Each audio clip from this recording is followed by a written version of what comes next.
Hello बच्चों, कैसे हैं आप। मैं अरविंद आर्य आप सभी का ऑनलाइन प्लेटफॉर्म पर स्वागत करता हूं। आज हम पढ़ेंगे एक और नया कॉन्सेप्ट, जिसमें हम पढ़ेंगे क्या हमने पढ़ा था पिछली क्लास में। हमने दो आवेशों के निकाय की स्थितिज ऊर्जा और बहुलावेशों के निकाय की स्थितिज ऊर्जा के लिए फॉर्मूला ड्राइव किया था। जो आपको नोट्स मैंने बताया था, आपको फिर से एक बार बता रहा हूँ कि जो नोट्स आपको हैं वो लेक्चर से कंटिन्यूटी में बनाते जाना है। जहाँ से अपने विभव प्रवणता पड़ी थी वहाँ से कंटिन्यूस आपको नोट्स लेक्चर देख देख के बनाते जाना है। अब हम इसके बाद आगे बात करेंगे आज बाह्य विद्युत क्षेत्र में द्विध्रुव को घुमाने में किया गया कार्य। आज का जो हमारा टॉपिक है वो क्या है, किसी विद्युत द्विध्रुव को बाह्य विद्युत क्षेत्र में घुमाने में किया गया कार्य। ठीक है, तो लिखते हैं आज का टॉपिक हमारा विद्युत द्विध्रुव को विद्युत द्विध्रुव को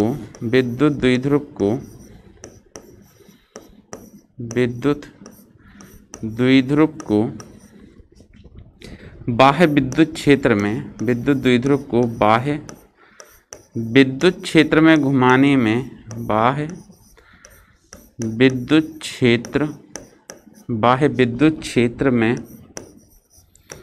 विद्युत क्षेत्र में घुमाने में किया गया कार्य। बाह्य विद्युत क्षेत्र में घुमाने में किए गए कार्य के लिए व्यंजक। किए गए कार्य के लिए व्यंजक। ठीक है, किसी विद्युत द्विध्रुव को बाह्य विद्युत क्षेत्र में जब हम घुमाएंगे तो बाह्य विद्युत क्षेत्र में घुमाने में कितना कार्य करना पड़ेगा उसके लिए हमको क्या करना है, सूत्र स्थापित करना है। तो हमने लिखा किसी विद्युत द्विध्रुव को बाह्य विद्युत क्षेत्र में घुमाने में किए गए कार्य का व्यंजक या बाह्य विद्युत क्षेत्र में घुमाने में किया गया कार्य, ये ज्ञात करना है हमको। तो देखें, बाह्य विद्युत क्षेत्र में घुमाने में किया गया कार्य हमको ज्ञात करना है। तो देखिए, देखते हैं, हमने ऐसा माना कि हमारे पास ये बाह्य विद्युत क्षेत्र है। इस बाह्य विद्युत क्षेत्र में हमने एक विद्युत द्विध्रुव रखा। इस तरह से हमने एक विद्युत क्षेत्र बना दिया। ये जो विद्युत क्षेत्र है वो इस तरह से क्षैतिज है। ठीक है, ऊर्ध्वाधर ले सकते हैं आप या क्षैतिज ले लें, कोई फर्क नहीं पड़ेगा। इस तरह से ये बाह्य विद्युत क्षेत्र हमने रखा है। ठीक है, तो माना ए भी एक विद्युत द्विध्रुव है। इस विद्युत द्विध्रुव को हमने क्या किया, बाह्य विद्युत क्षेत्र में रखा है। जैसे ही आप विद्युत द्विध्रुव को बाह्य विद्युत क्षेत्र में रखेंगे तो ये विद्युत क्षेत्र की दिशा हो गई, बाह्य विद्युत क्षेत्र की दिशा हो गई ई। इसमें हमने क्या किया, एक विद्युत द्विध्रुव रखा ए बी। ये विद्युत द्विध्रुव जो है वो ऋणावेश और धनावेश से मिलकर बना है। यहाँ पे एक चार्ज हो गया आपका -q और उधर हो गया +q। ये दो आवेश हो गए। ठीक है, कौन कौन से, एक तो हो गया ये वाला +q और दूसरा हो गया ये वाला -q। इसको एक समान विद्युत क्षेत्र कैपिटल ई में थीटा कोण बना के रखते हैं। ठीक है, इसको हमने नाम दे दिया ए और इधर नाम दे दिया हमने बी। तो हम क्या कहेंगे, माना ये भी एक विद्युत द्विध्रुव है जिसको एक समान विद्युत क्षेत्र में रखा गया है। ये दो आवेश हैं, इनकी बीच की जो दूरी है दोनों आवेशों की वो आपकी कितनी हो गई, दूरी 2l हो गई। तो हमने दोनों आवेशों के बीच की दूरी जो है वो 2l लिख दी इस तरह से। ठीक है, ये आवेश हो गया। तो आपको क्या कहा, माना ए बी एक विद्युत द्विध्रुव है जो धनावेश और ऋणावेश से मिलकर बना है। दोनों आवेशों के बीच की दूरी 2l है। ठीक है, क्या लिखेंगे, माना ए बी एक विद्युत द्विध्रुव है। माना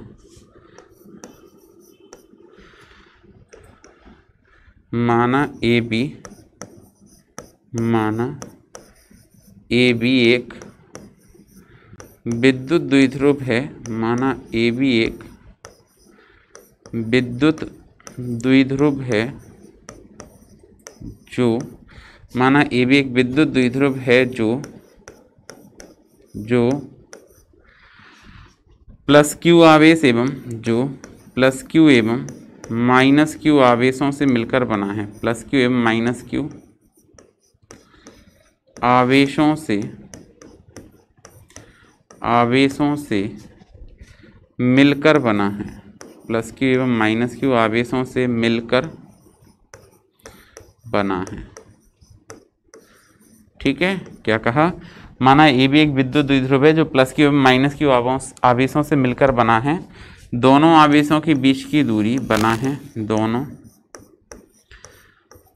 आवेशों के बीच की दूरी, दोनों आवेशों के बीच की दूरी 2l है।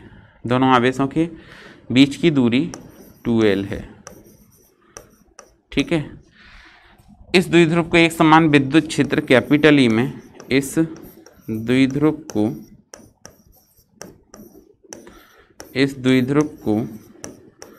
एक समान विद्युत क्षेत्र, द्विध्रुव को एक समान विद्युत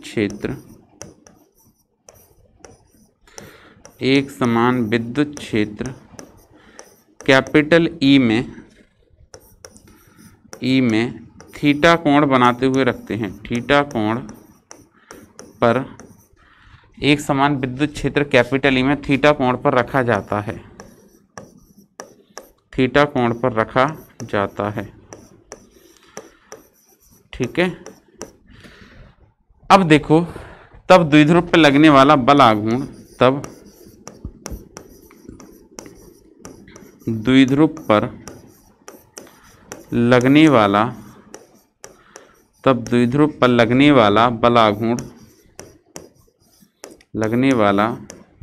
आघूर्ण क्यों लगेगा भैया बल आघूर्ण इस पर द्विध्रुव पर, बताएं जरा। क्योंकि हमने ऐसा पढ़ा है कि जब भी द्विध्रुव को विद्युत क्षेत्र में रखेंगे, एक समान विद्युत क्षेत्र में रखेंगे, तो इसका जो प्लस क्यू आवेश है इस पर विद्युत क्षेत्र में एक बल लगेगा और जिसकी दिशा जो है लगाए गए विद्युत क्षेत्र की दिशा में होती है। जब विद्युत द्विध्रुव को बाह्य विद्युत क्षेत्र में रखते हैं तो प्लस क्यू आवेश पर जो बल लगता है वो विद्युत क्षेत्र की दिशा में कार्य करता है और ये बल होता है F बराबर QE। और माइनस क्यू आवेश पर जो बल कार्य करता है वो विद्युत क्षेत्र के विपरीत दिशा में कार्य करता है और ये बल होता है F बराबर QE। ये दोनों बल परिमाण में समान और दिशा में विपरीत हैं, इसलिए बलाघूर्ण का निर्माण करते हैं। तो द्विध्रुव पर लगने वाला बलाघूर्ण हम पहले पढ़ चुके हैं, पुराने चैप्टर में हमने पढ़ा था, क्या होता है, टॉ बराबर PE साइन थीटा। इतना बलाघूर्ण कार्य करता है ये द्विध्रुव पर, कितना कार्य करता है, PE साइन थीटा। अब हमने क्या किया, इस द्विध्रुव को घुमाना स्टार्ट किया और जब इस द्विध्रुव को इसकी मूल अवस्था से किसी कोण थीटा पर, डी थीटा पर घुमाते हैं, ये अवस्था थी, इससे हमने इसको थोड़ा सा आगे एक्सटेंड किया और थोड़ा सा आगे बढ़ा दिया और ये थीटा से हमने कितना, डी थीटा कोण घुमा दिया यहाँ पे द्विध्रुव को। डी थीटा कोण अपनी मूल अवस्था से, ये पहले विद्युत क्षेत्र से थीटा कोण बनाया था, अब थीटा प्लस डी थीटा बनाएगा, मतलब थीटा कोण घुमा दिया। पहली स्थिति ये थी, अब धीरे धीरे घुमाया तो अब की स्थिति ये हो गई, डी थीटा कोण विस्थापित कर दिया। तो जब विद्युत द्विध्रुव को क्या कहेंगे आगे, जब विद्युत द्विध्रुव को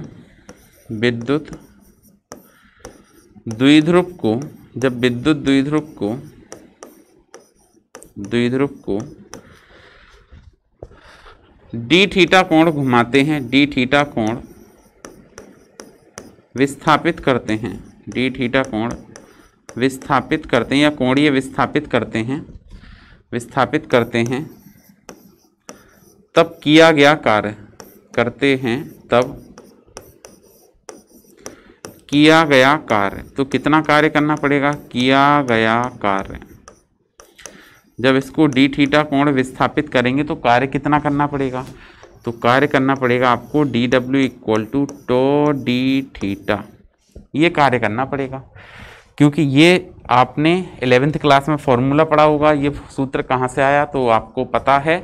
हम बता दें कि जो विस्थापन है, अगर हम रेखीय राशियों को और कोणीय राशियों को परस्पर मिलाएं तो जो हमारा विस्थापन है वो कोणीय विस्थापन के बराबर हो जाता है, जो बल है वो बलाघूर्ण के बराबर हो जाता है। ठीक है, तो देखो टो डी थीटा, अब टो का मान तो हमको पता है, बलाघूर्ण का मान पता है, तो टो का मान समीकरण 1 से रखने पर टो का मान समीकरण 1 से रखने पर, समीकरण 1 से रखने पर जब यहाँ पे बलाघूर्ण का मान रखेंगे हम समीकरण 1 से, तो बलाघूर्ण कितना है, डी डब्ल्यू बराबर टो का मतलब हो गया P E sine theta D theta. ठीक है, ये कार्य आ गया P E sine theta D theta. अब ये तो अल्प विस्थापित कर रहे हैं, डी थीटा कोण विस्थापित कर रहे हैं। ठीक है, तो कार्य आ गया। तो अगर हम यदि थीटा 1 से थीटा 2 तक विस्थापित करें तो कुल कार्य कैसे ज्ञात करेंगे, तो हमने लिखा यदि विद्युत द्विध्रुव को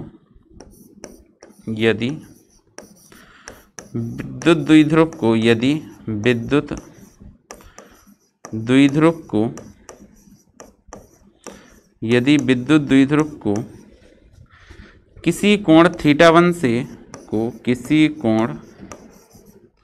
यदि विद्युत द्विध्रुव को किसी कोण थीटा 1 से थीटा 2 तक विस्थापित करते हैं, किसी कोण थीटा 1 से थीटा 2 तक विस्थापित करते हैं, थीटा 1 से थीटा 2 तक विस्थापित करते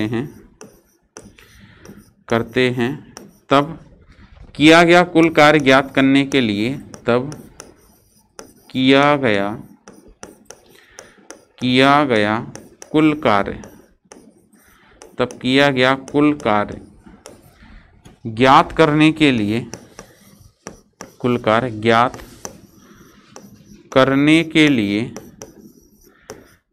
करने के लिए दोनों पक्षों का समाकलन करने पर, दोनों पक्षों का समाकलन करने पर, तब दोनों पक्षों का समाकलन करने पर, ठीक है, कुल कार्य ज्ञात करना है। तो हमने क्या किया, यहाँ पे दोनों पक्षों का समाकलन कर दिया। यहाँ पे हमने किया समाकलन डी डब्ल्यू बराबर, यह बनेगा समाकलन P E sine theta D theta. अब हम आगे बात करते हैं लिमिट की। तो देखो कहाँ से कहाँ तक घुमा रहे हैं। तो पहले जब कोण थीटा 1 पर रखा था हमने तो कार्य 0 था, बाद में हमने थीटा 2 तक घुमाया तो कार्य कितना हो गया, W हो गया। डी डब्ल्यू का समाकलन W हो जाएगा, लिमिट लगा देंगे 0 से W बराबर, यहाँ पे सॉल्व करें तो पी ई कॉन्स्टेंट हो गया, बाहर लिख दिया, और ये क्या हो जाएगा साइन थीटा डी थीटा, और यहाँ पे लिमिट लगा दी हमने क्या, थीटा 1 से लेके थीटा 2। अच्छा जी, सॉल्व करते हैं, इसका समाकलन करेंगे। जैसे ही आप इसका समाकलन करेंगे तो ये क्या बनेगा, लिमिट रखो, अपर लिमिट W की जगह W -0, lower limit is equal to P E sine theta का समाकलन क्या होता है, माइनस कॉस थीटा, और लिमिट लगा दी क्या, थीटा 1 से लेके थीटा 2। अच्छा, W -0 तो ये W बना, equal to P E, limit put करेंगे तो अपर लिमिट तो minus cos theta 2 minus lower limit तो माइनस कॉस थीटा 1। ये हमने दोनों इसकी लिमिट रख दी। अब आगे देखिए, जैसे ही आपने ये लिमिट रखी, अब हम आगे बात करते हैं इसमें। तो देखिए ये बनेगा क्या, W बराबर, ये बना W बराबर पी ई माइनस का cos theta 2 minus cos theta 2 और minus minus plus cos theta 1। ठीक है, इसको हम सॉल्व करेंगे तो किया गया कार्य आ जाएगा W बराबर पी ई, सॉरी क्या आएगा, W बराबर P E cos theta 1 minus cos theta 2। ये किया गया कार्य हमने ज्ञात कर लिया किसी विद्युत द्विध्रुव को एक समान विद्युत क्षेत्र में घुमाने में। अब इसमें कुछ कंडीशंस हैं कि देखो इसमें हम कुछ कंडीशंस अप्लाई करेंगे। जैसे मैंने कहा कि यदि विद्युत द्विध्रुव को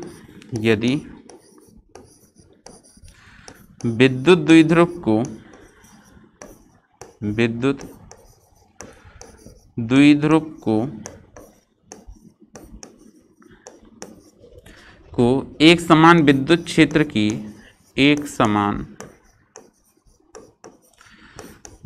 क्षेत्र की समांतर अवस्था से एक समान विद्युत क्षेत्र की समांतर अवस्था से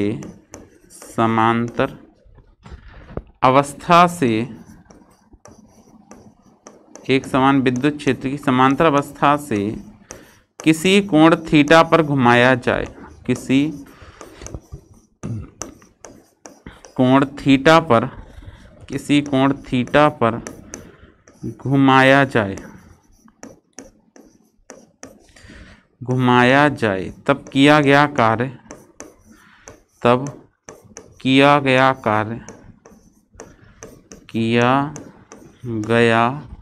कार्य एक समान विद्युत क्षेत्र की समांतर अवस्था से किसी कोण थीटा पर घुमा रहे हैं, तब कितना कार्य करना पड़ेगा हमको ये देखना है।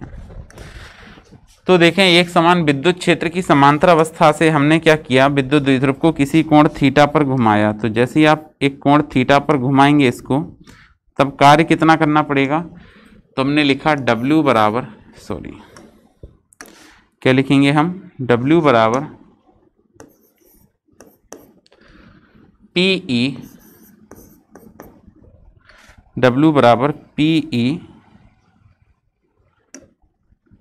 और in the bracket cos theta 1 को cos 0 degree minus cos theta 2 को cos थीटा।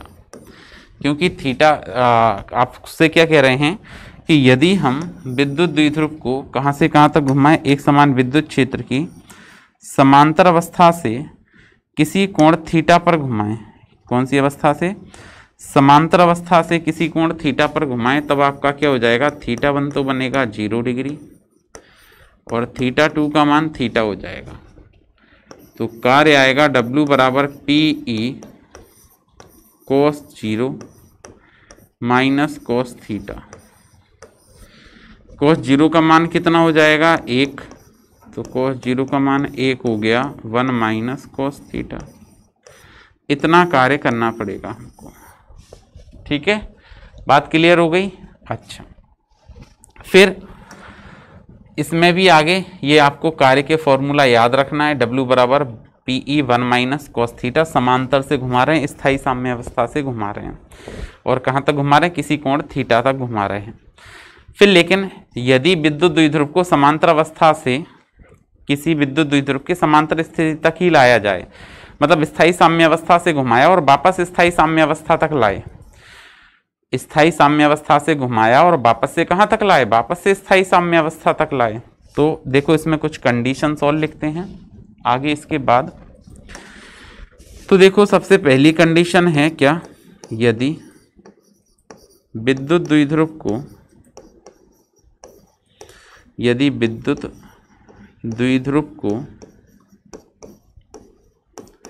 एक समान विद्युत क्षेत्र की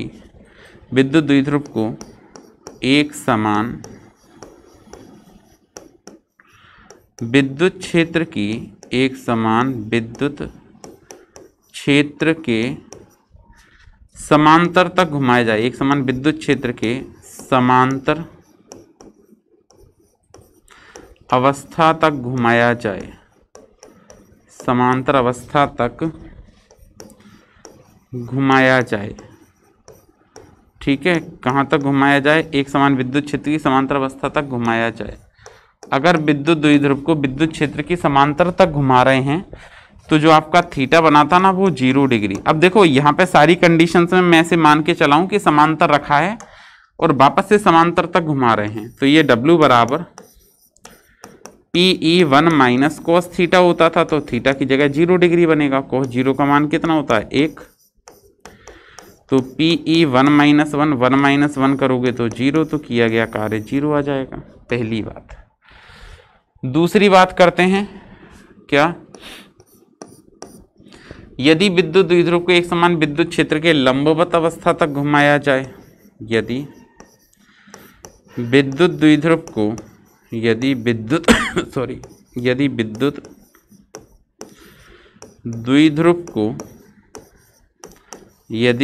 द्विध्रुव को एक समान विद्युत क्षेत्र के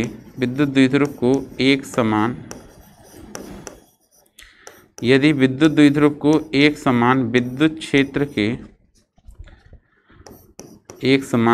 विद्युत क्षेत्र के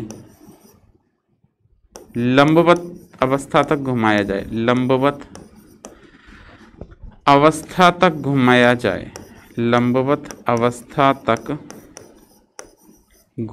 जाए। अब हम कैसे घुमा रहे हैं, लंबवत अवस्था तक घुमाया जाए, लंबवत अवस्था तक घुमा रहे हैं इसको।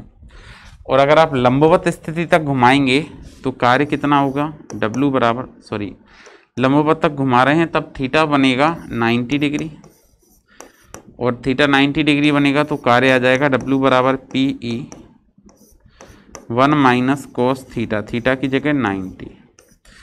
अब बताएं जरा कॉस 90 की बात वैल्यू क्या होती है, तो यह जाएगा W बराबर PE1 माइनस 0, तो कितना आ जाएगा कार्य PE के बराबर आ जाएगा। अगर लंबवत तक घुमा रहे हैं तो आपको PE लिखना है। फिर देखो तीसरी स्थिति, यदि विद्युत द्विध्रुव को एक समान विद्युत क्षेत्र के प्रति समांतर तक घुमाया जाए, यदि विद्युत द्विध्रुव को एक समान विद्युत क्षेत्र के विद्युत द्विध्रुव को एक समान विद्युत क्षेत्र के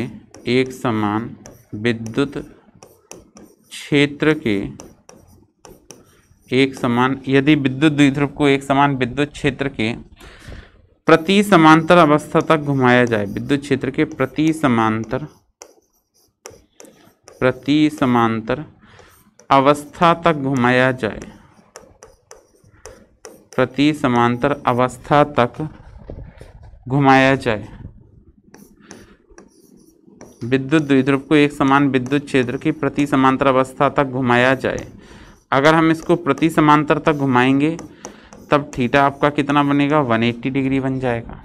अच्छा, और अगर थीटा आपका 180 डिग्री बनेगा तो हम कहेंगे कि कार्य कितना आएगा, तो कार्य आएगा W बराबर PE1 माइनस कॉस 180, वैल्यू रखते हैं कॉस 180 की, तो ये बनेगा PE1 माइनस कॉस 180 कितना होता है -1। इसको अगर हम सोल्व करेंगे तो ये कार्य आ जाएगा W बराबर PE1 माइनस 1, तो +1 हो जाएगा। तो जो कार्य है वो इस स्थिति में अधिकतम आएगा, और जो मैक्सिमम वैल्यू आएगी कार्य की, अधिकतम कार्य आएगा वो 2PE हो जाएगा।